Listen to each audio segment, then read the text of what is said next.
یہ 17ویں نظم ہے جاوید نامے کی، اور جاوید نامہ علامہ اقبال کی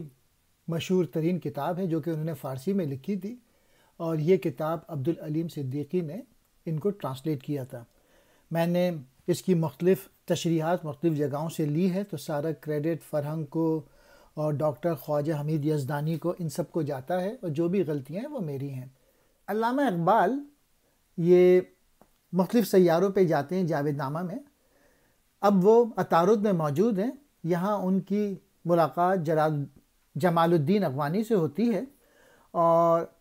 وہ ان کو کچھ چیزیں بتاتے ہیں کہ انسان کا خاک سے اوپر اٹھنا یہ ہے زندگی، محنت کر کے اپنی صلاحیتوں کو بڑھانا۔ اور وہ ان کو کہتے ہیں کہ چوہوں کی طرح انسان کو زندگی نہیں گزارنا چاہیے، بلکہ باز کی طرح زندگی گزارنا چاہیے،